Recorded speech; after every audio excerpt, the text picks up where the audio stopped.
Prepare-se para uma viagem que ninguém mais ousaria fazer. Até o Sol. Acima da camada protetora da nossa atmosfera, você ficaria exposto ao impacto total da radiação letal do Sol. O ultravioleta queimaria sua pele em segundos. Em seguida, viria o câncer de pele. Depois, a catarata. Suas mãos estariam quentes o bastante para derreter chumbo, mas na sombra seus pés sofreriam um congelamento profundo. Estamos indo para o coração superaquecido do nosso sistema solar.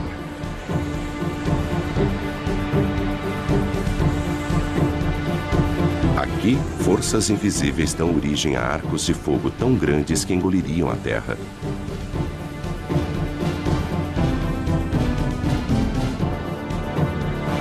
Onde explosões solares alvejam o espaço com jatos de energia pura. Se o nosso planeta Terra estivesse próximo de uma destas, seria vaporizado em segundos. Hastes de hidrogênio quente.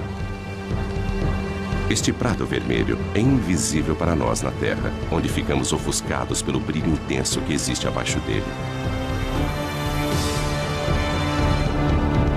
Aqui, jatos de calor sobem e descem, cada um com o tamanho do Texas e com 1.600 quilômetros de profundidade. E ainda mais abaixo, em seu núcleo, a temperatura é de 17 milhões de graus centígrados. Mas o planeta Terra está à distância certa desse inferno. Enquanto outros planetas são congelados ou escaldantes, nós, a 150 milhões de quilômetros, estamos em uma zona confortável. Um pouco mais perto, e os oceanos ferveriam. Mais distante, e a Terra seria um deserto gelado. Sem esta usina de energia, em apenas alguns meses estaríamos cobertos de gelo. Nós devemos nossas vidas a esta fúria do Sol.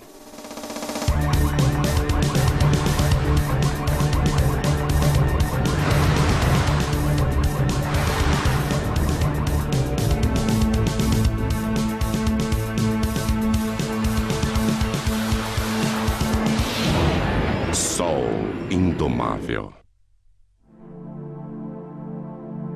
O Sol sustenta a vida na Terra. Seu calor dirige nosso clima, evaporando a água dos oceanos e movimentando-a através dos continentes. A chuva e a neve tornam os terrenos adequados para a vida. Mas o nosso Sol não é apenas calor, também é luz. O milagre das plantas é sua habilidade em usar a luz do Sol para crescer. E após crescerem, criam um outro milagre. Através da fotossíntese, as plantas convertem a água e dióxido de carbono em carboidratos, liberando oxigênio. Como as plantas, os animais também aproveitam a energia do Sol. O calor do corpo de todos os animais já foi luz solar. Sem este calor, criaturas como o crocodilo não teriam energia para digerir seus alimentos. Uma câmera de mapeamento térmico mostra as áreas quentes, as protuberâncias nas costas do crocodilo que desenvolveram-se para captar o calor do Sol. Eles absorvem o calor através da pele, que o transporta para a corrente sanguínea. Os alimentos apodreceriam no estômago frio de um crocodilo. Nós também gostamos de nos deitar ao sol. E quando fazemos isso, obtemos mais do que apenas um bronzeado. Nossa pele começa a produzir ingredientes para as vitaminas que precisamos para sobreviver, usando reações químicas que são desencadeadas pela energia da luz do Sol. Nós devemos nossas vidas a esta imensa usina de força natural. Ela utiliza como combustível o elemento mais simples do universo, hidrogênio, o gás mais leve que o ar, que antigamente era usado para sustentar o voo das aeronaves. 1937, 70 toneladas de hidrogênio impulsionam o Heidelberg sobre Nova Jersey. Mas ocorre uma faísca.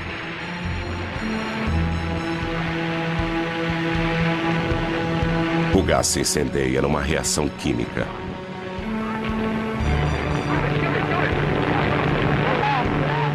Mas o mesmo hidrogênio, através da fusão de uma reação nuclear como a do Sol, arrasaria Nova York.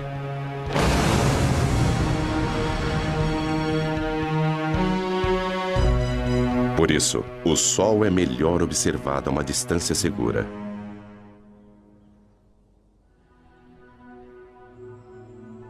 Lago Big Bear Mountain, onde o ar frio e tranquilo não é afetado pelas ondas de calor. O telescópio do observatório Big Bear pode filtrar o brilho do Sol. Ele focaliza apenas uma frequência específica de cor. E um novo Sol é revelado.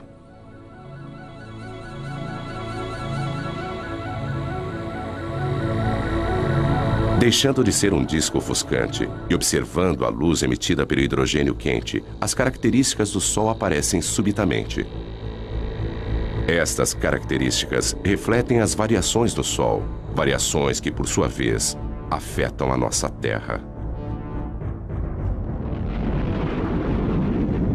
As manchas pequenas e arredondadas são as áreas mais frias, manchas solares que localizam-se em uma superfície abrasadora. Labaredas, fissuras que se abrem, brilhando com mais calor à luz do hidrogênio.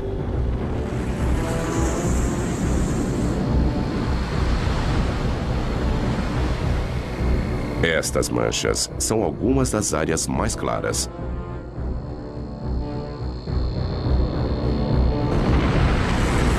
Imensos filamentos, arcos de gás erguendo-se acima da superfície.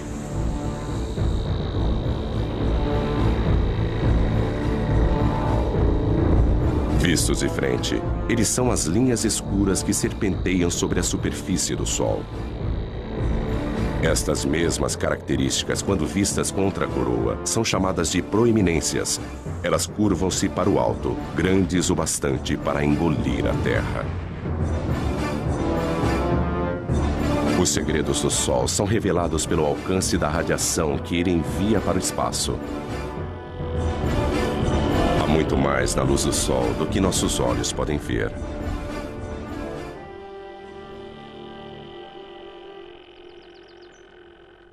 Graças à internet, ninguém precisa visitar um observatório para estudar o Sol. O professor e escritor Ken Lang trabalha na própria casa em Boston. Ele dedicou grande parte de sua carreira a pesquisar o que faz o Sol brilhar. O segredo está na capacidade do Sol de comprimir os átomos de hidrogênio com tamanha potência que eles se fundem, transformando-se em hélio. O Sol brilha por fusão nuclear. A fusão de 4 átomos de hidrogênio e 1 de hélio. Primeiro um átomo de hidrogênio funde-se a outro, depois mais um e um quarto. Mas o hélio pesa menos do que 4 átomos de hidrogênio que o formaram.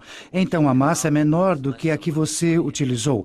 Essa diferença na massa é a energia que alimenta o Sol. Alguns quilos de matéria transformam-se em energia em uma bomba H. Mas a cada segundo, o Sol libera a mesma energia de 1 milhão de bombas H. Apesar disso, existe uma força que impede que ele se fragmente. A gravidade. Ela é forte o bastante para manter o monstro nuclear sob controle.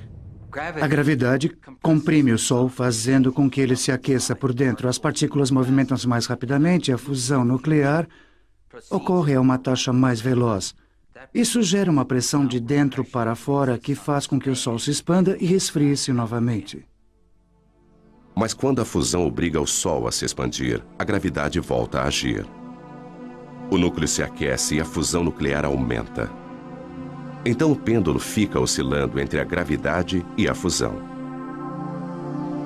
É como um cabo de guerra indo e voltando, mas sem vencedor.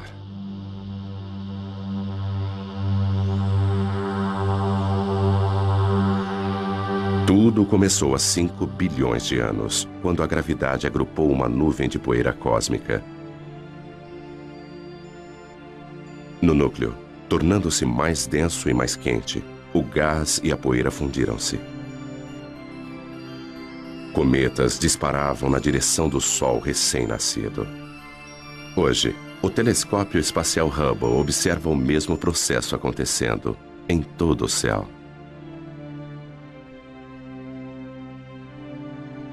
Nosso Sol é apenas uma entre bilhões de estrelas. O Hubble aproxima-se delas e nos mostra estrelas de todas as idades num ciclo de vida em que todas estão conectadas, porque as estrelas nascem de outras estrelas.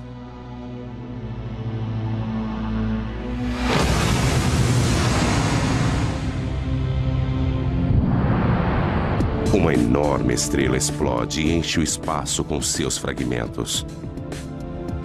Os vestígios de sua morte unem-se aos destroços de inúmeras outras explosões. Estes resíduos vão se transformar nas sementes de novas estrelas. A nebulosa da Águia, o caldeirão da criação. Nuvens imensas de estrelas mortas há muito tempo. No seu interior, estrelas, planetas, talvez até mesmo vida, tudo isso esperando pela iminência do nascimento.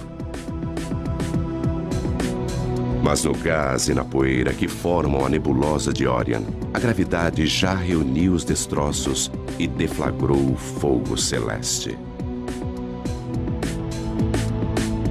Novas estrelas com bilhões de anos para brilhar. Da história estelar universal, agora voltamos ao nosso Sol. O que se vê no Sol depende de como ele é observado. Além das cores visíveis, existem os raios-x invisíveis, raios ultravioleta, raios infravermelhos e ondas de rádio. As partes mais interessantes do Sol estão em comprimentos de ondas visíveis. Elas fornecem uma nova perspectiva. Da mesma forma que a sintonia de uma TV, cada novo comprimento de onda fornece uma nova imagem, uma vez que a maior parte desta radiação invisível é absorvida pela atmosfera. Nós lançamos satélites. 5, 4, 3, 2... Cabo Canaveral, dezembro, 1995. Espaçonave Atlas. O satélite Sorro paira no espaço em um ponto especial, a 1.600.000 quilômetros, onde a força gravitacional da Terra é tão forte quanto a do Sol. Este observador do Sol, alimentado pela energia solar, encontra-se equilibrado entre os dois. NASA, Centro Espacial Goddard. Os cientistas aqui estudam as imagens que o Sorro enviou para a Terra durante vários anos. Mas em 1998, o controle da missão perdeu estas imagens quando o Sorro girou em relação ao Sol e sua energia falhou. Tudo o que eles podiam fazer era aguardar e esperar que a espaçonave voltasse à posição de frente para o Sol. Lentamente, isso aconteceu. Imagens da galeria do Sorro. Se os nossos olhos pudessem ver a radiação ultravioleta, então a aparência do Sol seria mais ou menos esta.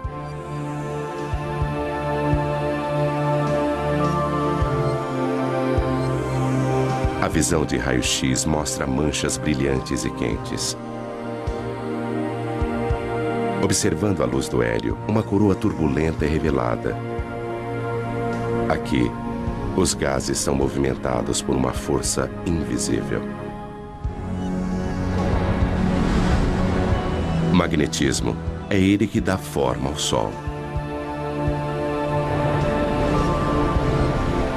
Os padrões que nós observamos no Sol são os mesmos das linhas dos campos magnéticos em torno de um ímã na Terra.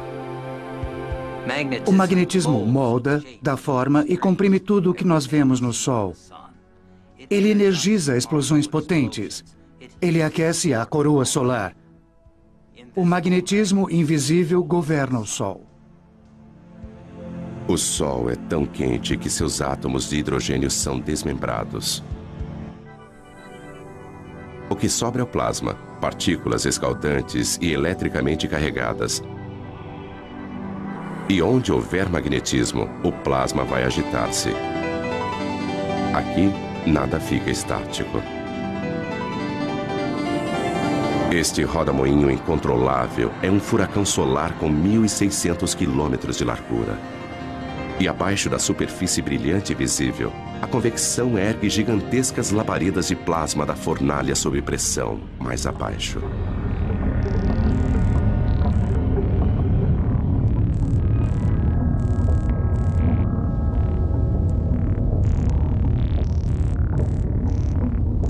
A Ainda mais fundo, o plasma abrasador, prisioneiro do campo magnético, serpenteia em rios de fogo.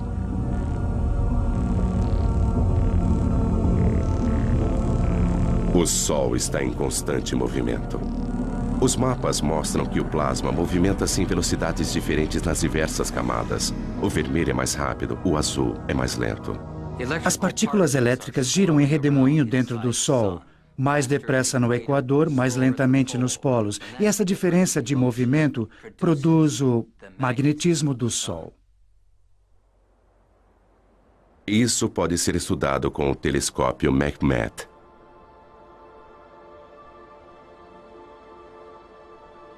O coração deste observatório é um buraco na montanha, com um espelho no topo.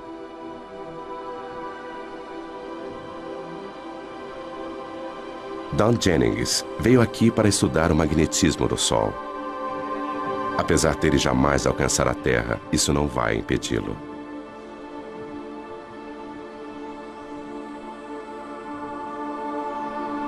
O tubo em que este telescópio foi construído precisa manter uma temperatura muito constante.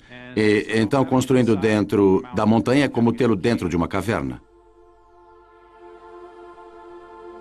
O ar dentro do tubo não é tão turbulento e fornece uma imagem muito mais nítida.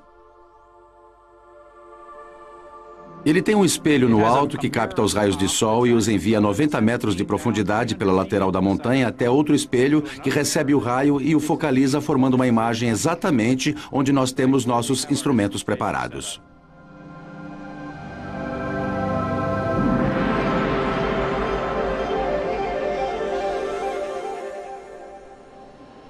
É possível ver uma grande mancha solar.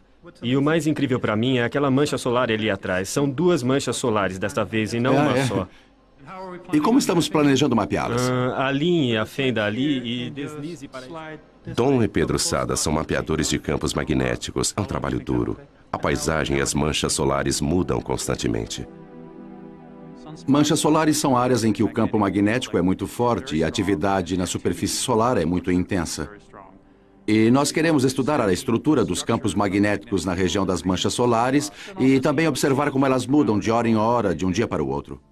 Para estudar o objeto mais quente do nosso sistema solar, eles precisam ir para o outro extremo de temperatura.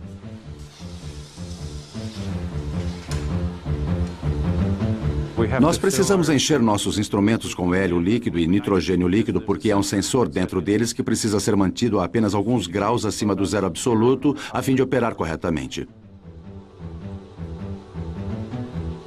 O que se vê aqui é um pouco do hélio saindo e formando vapor d'água no ar. Mas não se trata só de fumaça e espelhos. Há muita ciência séria acontecendo por aqui. Don e Pedro não podem medir diretamente o magnetismo do Sol, mas conseguem ver seus efeitos. O sensor congelado vai observar a radiação infravermelha do Sol e calcular as mínimas variações em sua cor. E agora está tudo pronto. Dom, você pode instalar os filtros enquanto eu coloco a agulha no lugar, por favor? Ok. Campos magnéticos fortes alteram a coloração de algumas das luzes do Sol. Don e Pedro sabem qual deveria ser a cor, e observando o quanto ela mudou, eles podem mapear a força do magnetismo em torno de uma mancha solar. Ok, Dom, eu vou focalizar a câmera para nós podermos ver melhor a mancha solar. Ok, faça isso. Eles criaram uma imagem de como o magnetismo se comporta em torno das manchas solares.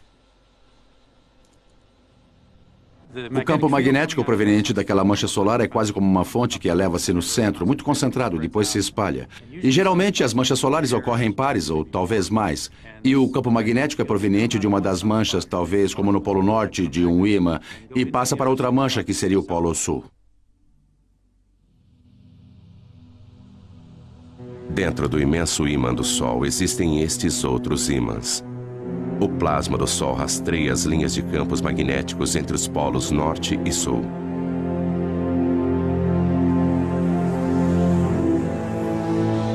Quando o Sol fica mais ativo, o magnetismo é mais complexo. Então, a superfície é transformada em um tapete de agitação magnética. É isso que acarreta o surgimento de mais manchas solares. As manchas solares parecem escuras porque são mais frias do que o resto do Sol. As manchas formam-se onde o magnetismo é mais forte. O campo de força invisível desvia o calor em ascensão daquelas partes da superfície, tornando-as mais frias.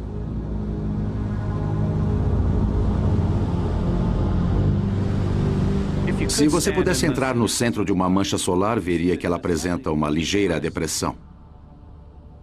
Tem mais ou menos o formato de um prato.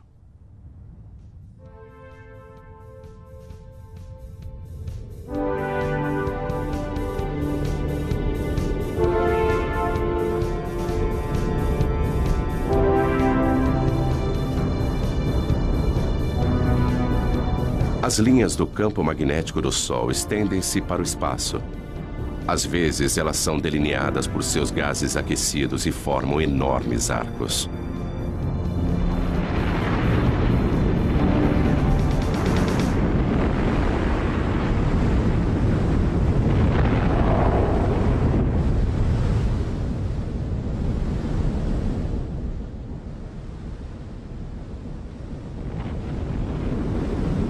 Estas são as proeminências. As linhas magnéticas agem como tramas invisíveis, atraindo o plasma para fora. Elas podem pairar sobre o Sol durante semanas. Se você pudesse se aproximar de uma proeminência, veria milhares de quilômetros, talvez um arco grande assim, com materiais flutuando ao longo do campo magnético. Não se vê o campo magnético, só se vê o material brilhante.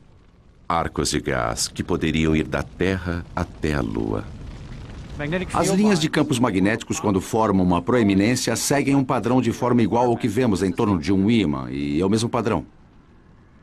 Frequentemente, elas começam como pequenos arcos e depois aumentam. E durante um período de tempo, elas podem se desconectar, e o material então passa a flutuar no espaço.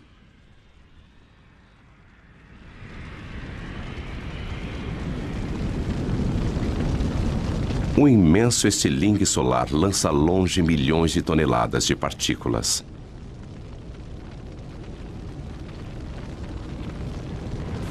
Pode até parecer lento, mas este plasma está a uma velocidade tamanha que poderia cruzar os Estados Unidos em menos de 1 minuto. Indicadores solares para 28 de outubro seguem. Fluxo solar 108 em Boulder A. Indicador 10. Repetindo, fluxo solar 108. Boulder, Colorado. Este é o Centro Nacional Atmosférico e Espacial. No Centro de Operações Atmosféricas do NOAA, nós monitoramos 24 horas por dia e 7 dias por semana. O indicador Boulder K0 100 horas UT em 29 de outubro era 3. Repito, Hoje, 3. Courtney Williamson é o meteorologista do centro. Outras pessoas pesquisam e mapeiam as atividades do Sol. Uma das nossas preocupações é a atividade explosiva do Sol. A atividade solar vai estar baixa. Estas áreas mais claras são áreas de campos magnéticos muito fortes, e às vezes estes campos magnéticos tornam-se muito carregados. Quando isso acontece, eles precisam liberar energia, e fazem isso na forma de uma explosão solar. 8 minutos após uma explosão, a Terra é bombardeada por raios-x e ultravioleta que causam pane nas telecomunicações. 1984, toda a comunicação entre o avião presidencial e o controle de terra foi interrompida. Quando o presidente e a senhora Reagan desembarcaram na China, o comandante em chefe do exército norte-americano já estava sem contato há várias horas. Não havia nada que ninguém pudesse fazer a respeito. Até as comunicações por satélites foram afetadas. Em uma tempestade solar, raios de energia incineram a parte mais alta da atmosfera da Terra. O ar rarefeito se expande, trazendo para baixo satélites que normalmente estariam orbitando mais acima. Mas as explosões não são o único resultado. As proeminências podem parecer com arcos brilhantes na coroa do Sol. Mas quando vistas de frente, elas aparecem como faixas escuras e finas. E recebe um nome diferente: filamentos. As faixas escuras são os filamentos. Eles localizam-se na parte mais alta da atmosfera solar e às vezes são lançados pelo Sol. Quando isso acontece, eles seguem um vento solar e propagam-se na direção da Terra. O vento solar é um jato de partículas carregadas emitidas pelo Sol.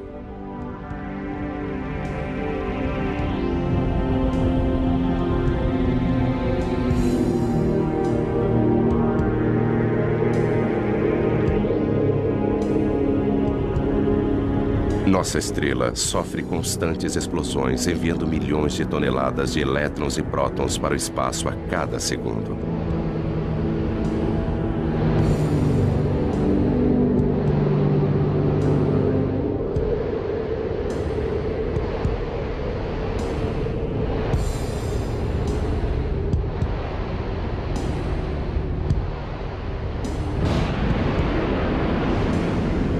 Nossa primeira pista para a existência desse vento surgiu há algumas décadas com os cometas. 1986, cometa Halley. Atingidos pelo calor do Sol, seu gelo e poeira cósmica evaporam. 10 anos depois, o cometa Hale-Bopp, visto com duas caudas. Uma delas, um rastro amarelado de poeira e detritos que cobrem a trajetória do cometa. A outra cauda é de um azul elétrico. É gás brilhante, são partículas carregadas e, como uma biruta, movimenta-se na direção daquele vento solar. Esta cauda sempre aponta para a direção contrária ao Sol. Mas existem maneiras melhores do que cometas para ver o vento solar no espaço. Os satélites alimentam os monitores no Centro Nacional Atmosférico e Espacial. Estas são a densidade, a velocidade e o campo magnético do vento solar. Elas mostram a Joe Canches exatamente como o vento solar está soprando. No momento, a velocidade está em torno de 1.600.000 km por hora. Se fosse o dobro disso, nós teríamos uma condição que sabemos estar relacionada a atividades intensas de tempestades geomagnéticas na Terra. O sorro pode vislumbrar a tempestade no horizonte.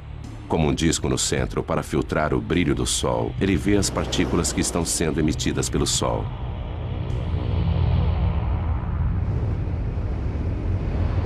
Elas atingem o sensor da câmera e faiscam.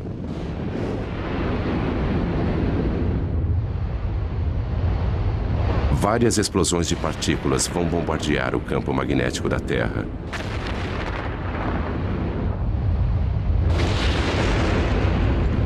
Isso tem um preço, às vezes com consequências devastadoras para o planeta.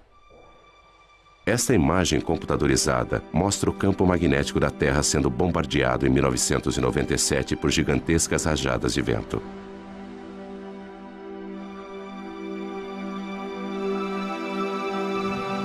O campo magnético normalmente calmo, mostrado aqui em cinza, sacode violentamente conforme as ondas de partículas o atingem. Tempestades como estas podem derrubar nossas centrais de energia elétrica. As mudanças bruscas no campo magnético agem como um dínamo, gerando eletricidade nos cabos de alta tensão. Os circuitos falham ou queimam. Quebec, 1989. Esta manhã, 6 milhões de pessoas em toda Quebec acordaram na escuridão. Os funcionários da Hydro-Québec acham que o blackout foi causado pelo Sol. Escuridão em Montreal. Mas luzes para o resto da América do Norte.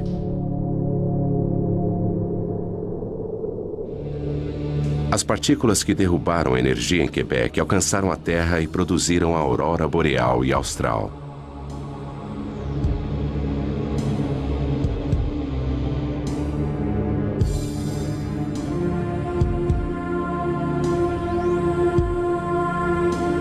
Elétrons em alta velocidade jorram pelas linhas de campos magnéticos da Terra. Como a eletricidade que faz brilhar uma lâmpada de neon, eles colidem com o oxigênio da nossa atmosfera e brilham.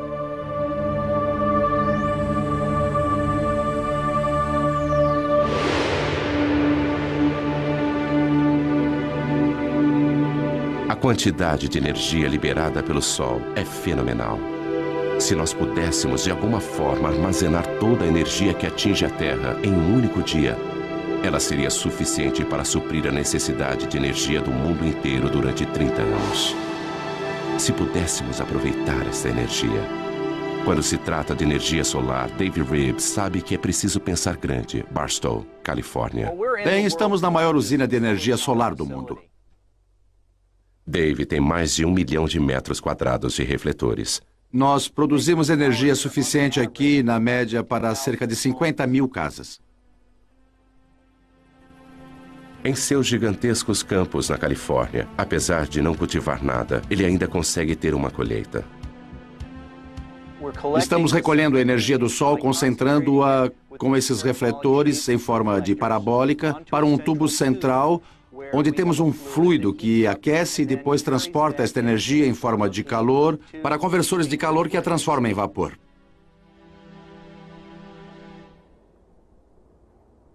O fluido dentro do tubo é óleo, aquecido pelo calor do Sol. Mais quente do que chumbo derretido, cada metro quadrado de refletores capta energia suficiente para alimentar 5 aparelhos de TV.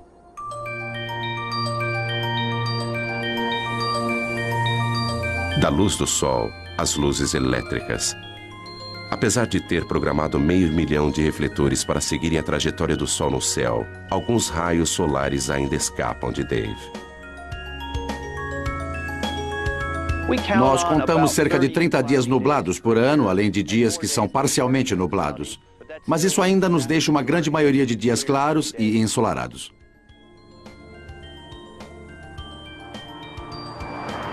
A energia solar jamais vai fornecer toda a nossa eletricidade. Mas por que tentar captar a energia de uma estrela a 150 milhões de quilômetros de nós? Algumas pessoas querem uma estrela um pouco mais próxima.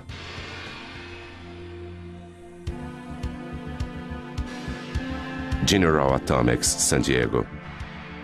Bem-vindos à fábrica de estrelas. É aqui que eles se atrevem a fundir átomos.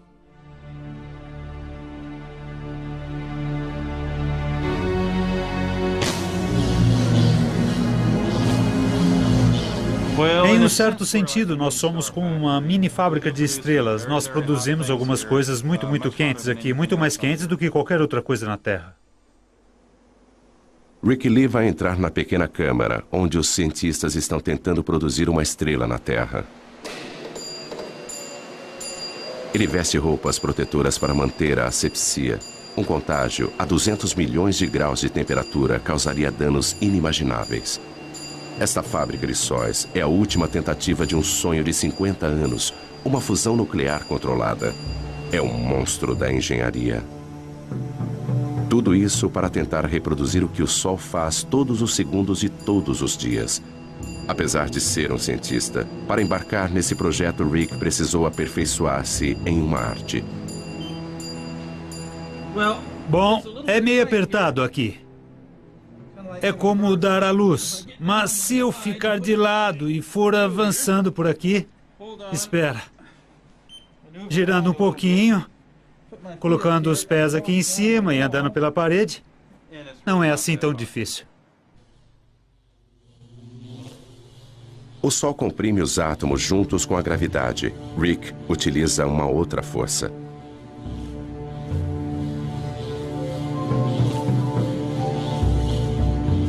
Usaremos campos magnéticos muito fortes para comprimir estas partículas. Tempo suficiente para se fundirem. Até podemos pensar nisso como uma garrafa magnética. Eles começam injetando uma pequena quantidade de gás no anel. Eles usam eletricidade para separar seus elétrons e transformá-los em plasma carregado eletricamente. Então ele pode ser movimentado através do magnetismo.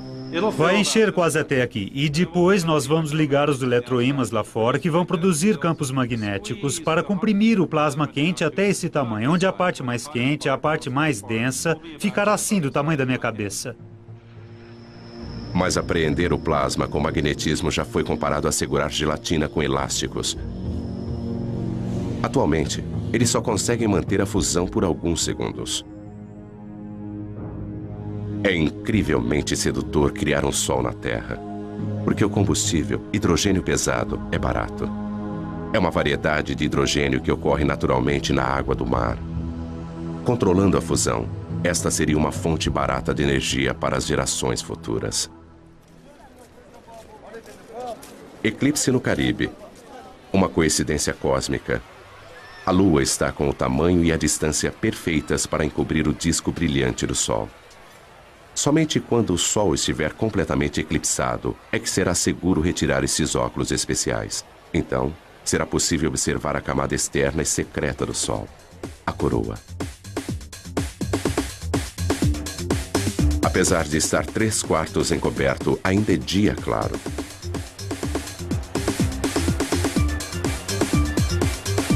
A escuridão diurna abate-se sobre Curaçao.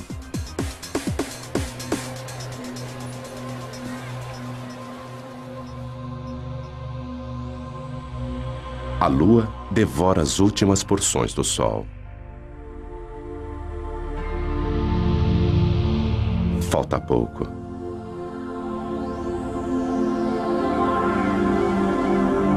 Agora, com o brilho encoberto, a coroa, a camada externa branca e brilhante do sol, está visível.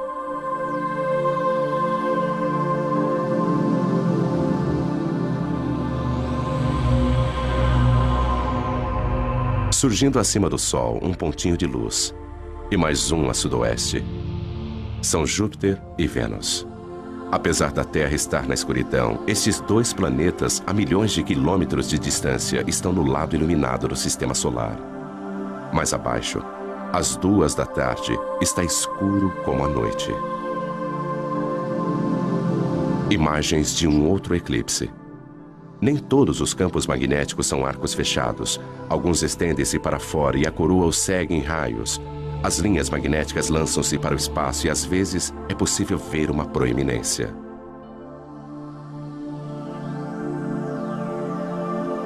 Do lado direito, uma coluna de gás aparece além da borda da Lua. Uma espiral rosada vista a olho nu apenas durante o eclipse.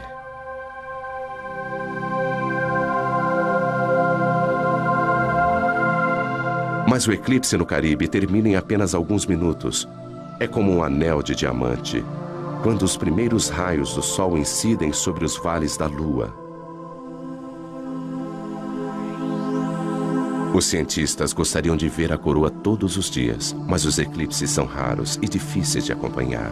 Então eles os produzem. Há 70 anos, neste belo observatório francês, eles tiveram a ideia de colocar um pequeno disco na frente do telescópio a fim de criar um eclipse mesmo com o Sol brilhando.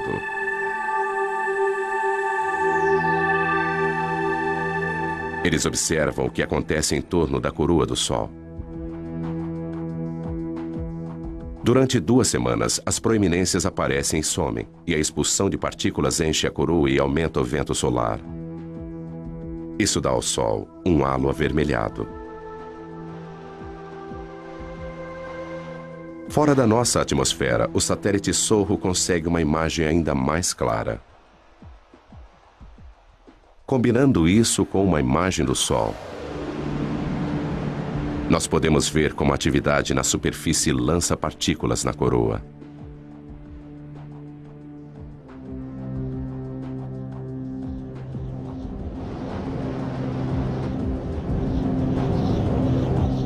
Mas a radiação e os ventos não são as únicas coisas que o Sol emite.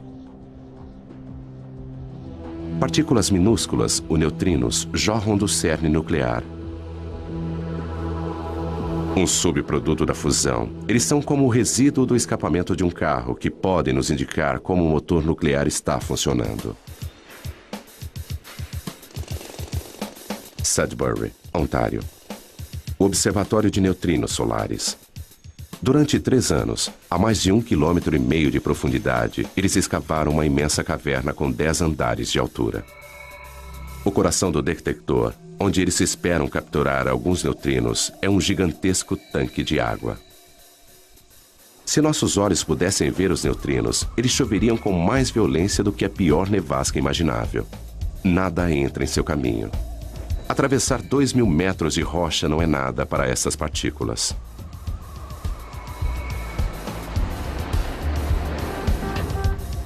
Esta experiência requer o equivalente a 300 milhões de dólares em água pesada. Eles não podem comprá-la, então pediram emprestado. Lá se vão mais de 6 milhões de dólares pelo ralo. Eles usam a água pesada porque ela produz um pequeno flash quando é atingida por um neutrino. E este flash é o que eles estão buscando. Fusões nucleares diferentes produzem tipos diferentes de neutrinos. O tipo de neutrino e sua quantidade são fortes indicadores do tipo de reação que está acontecendo. Nenhum outro experimento pode nos contar tanto a respeito do núcleo do Sol. Existem cerca de 100 bilhões de neutrinos passando através da ponta do meu dedo a cada segundo. Mesmo assim, com 1.000 toneladas de água pesada, o melhor meio para detectar neutrinos no nosso detector só acontece uma vez por hora, de um neutrino produzir um flash de luz que nós podemos observar.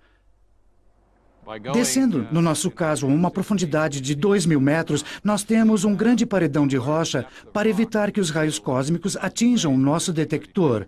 Assim, se colocássemos o detector na superfície da Terra, ele brilharia como a aurora boreal.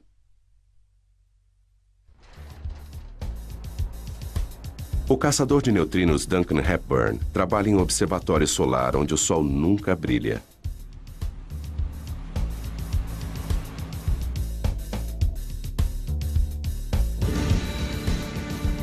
Mas além de desvendar os segredos do núcleo do Sol, este experimento também vai nos contar a respeito dos próprios neutrinos. Com este conhecimento, estaremos no caminho para saber o destino final do cosmos. O observatório de neutrinos precisa ser um lugar extremamente limpo. Tudo no mundo é radioativo, em certo grau, em níveis baixos. E a nossa defesa é manter o lugar extremamente limpo para que não caia nenhuma poeira no detector.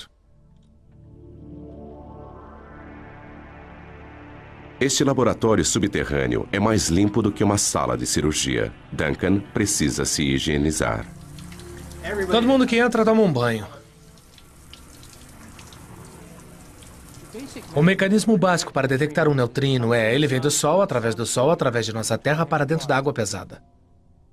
Água pesada, mas os átomos de hidrogênio desta água têm um nêutron extra. Esse nêutron é o alvo. Quando é atingido por um neutrino, uma partícula de alta velocidade é liberada. Pense nisso como um jogo de bilhar e de repente nós veríamos uma bola correndo muito rápido. Ele produz um cone de luz azul.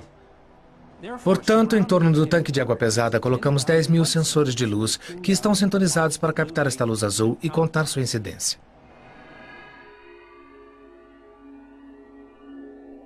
Este cone de luz indica a direção de onde veio o neutrino. Este é um sinal muito valioso porque nós sempre podemos comparar com o lugar onde achamos que o Sol se encontra no céu naquele momento. Além de desvendar os segredos do Sol, o projeto Sudbury conseguiu nos ensinar muito, muito mais. A questão mais fundamental da ciência pode ser respondida aqui. Os flashes na água podem revelar quanto os neutrinos pesam. Sabendo disso, podemos prever o futuro do universo.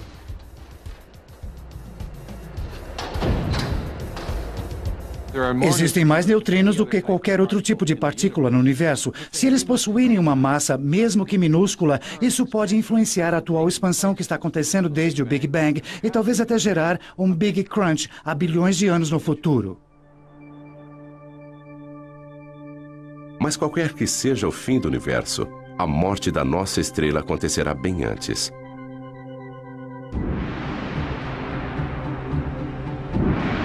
Em 3 bilhões de anos, qualquer vida terrestre estará condenada ao crematório. O Sol perderá seu equilíbrio e o pêndulo vai se alternar entre a fusão e a gravidade. O hidrogênio remanescente vai aflorar e explodir para fora, enquanto o núcleo de hélio vai brilhar muito mais do que o hidrogênio jamais brilhou.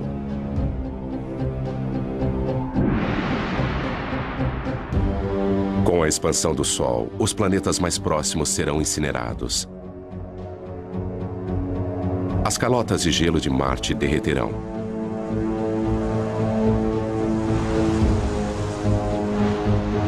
O Sol, maior, mas não tão pesado, perderá sua atração sobre os planetas e eles se afastarão. Rajadas de ventos escaldantes atingirão os planetas mais afastados. Saturno será desmembrado até o núcleo e seus anéis de gelo vão derreter e ser vaporizados.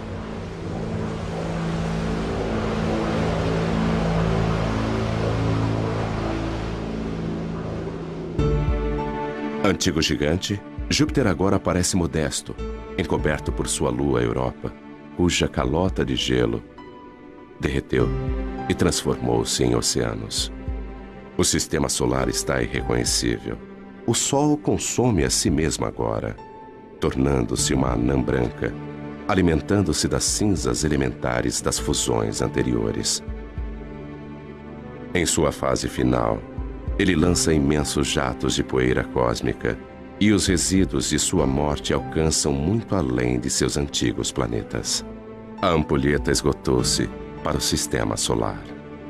O Sol, que nutria e proporcionava vida para seus filhos, agora os devora. E ele lança suas cinzas ao vento cósmico para que sejam reunidas em nuvens e depois formar novas estrelas, novos planetas e talvez nova vida.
Informa um redemoinho.